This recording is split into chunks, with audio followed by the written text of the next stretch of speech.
ಶಿವರಾತ್ರಿ ಅಂದ್ರೆ ಗ್ರ್ಯಾಂಡು, ಸ್ವಂತ ಸಂಪನ್ಮೇಲೆ ಕಟ್ಟಿಲ್ವ ಸೆಲೆಬ್ರಿಟೀಸ್ ಅನ್ನೋ ನಂದಿ ಬ್ರ್ಯಾಂಡು. ತಾನು ಬೆಳೆದು ತನ್ನವರನ್ನು ಬೆಳೆಸೋ ಆ ಗುಣ, ತಾನು ಬೆಳೆದು ತನ್ನವರನ್ನು ಬೆಳೆಸೋ ಆ ಗುಣ, ಸೈಲೆಂಟ್ ಆಗಿ ಸಹಾಯ ಮಾಡಕ್ ನಿಂತ್ರೆ ಅದೇ ಅಲ್ವಾ ಸದ್ಗುಣ. ಕೇಳ್ಕತ್ತಮ್ ನಾಟಕ ಬಂದು, ನೋ ಡಿಸ್ಕಷನ್ ಓನ್ಲಿ ಆಕ್ಷನ್. ನಾನು ಬರ್ತಾ ಇದ್ದೀನಿ ಚಿನ್ನ, ನಾನು ಬರ್ತಾ ಇದ್ದೀನಿ. 1 2 3. ಟಿಪಸ್ ಅಂದ್ರೆ ಕಿಕ್ಕು, ಇವರ ಮೊದಲನೇ ಚಿತ್ರ ಮೆಜೆಸ್ಟಿಕ್ಕು, ಕ್ರೇಜ್ಗೆ king. What you people are doing ಅನ್ನೋದೇ ಟ್ರೆಂಡಿಂಗು. ಅಯ್ಯ ಅಂದ್ರೆ ಅಧಿಪತಿ, ಬೃಂದಾವನದ ಸಾರಥಿ, ಕರುನಾಡ ಭೂಪತಿ, ಇವರೇ ಅಲ್ವಾ ಕರ್ನಾಟಕದ ಚಕ್ರವರ್ತಿ.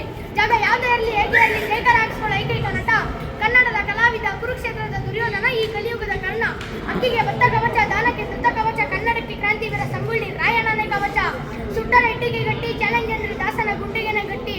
ಇವ್ರಿಗೆ ಕಟ್ಟಕ್ಕಾಗಲ್ಲ ಮೌಲ್ಯ, ಕಣ್ಣಲ್ಲೇ ತೋರಿಸ್ತಾ ಇಲ್ವಾ ಕಲಾಸಿ ಪಾಳ್ಯ. ಆನೆಗೆ ಎದುರು ಬರಬಾರ್ದು, ಈ ಜಗ್ಗುನ ಎದುರಾಕೊಂಬಾರ್ದು. ಯಾಕಂದ್ರೆ ನಾನು ಇವಾಗಲೇ ಹೇಳ್ಬಿಡ್ತೀನಣ್ಣ, ನನ್ಗಿರೋದು 2 ಮುಖ. ಒಡೆಯ ಅಂದ್ರೆ ಅಭಿಮಾನ, ಅಂಬರೀಷ ಅಂದ್ರೆ ಯಜಮಾನ. ಥ್ಯಾಂಕ್ ಯು ಚಿನ್ನ.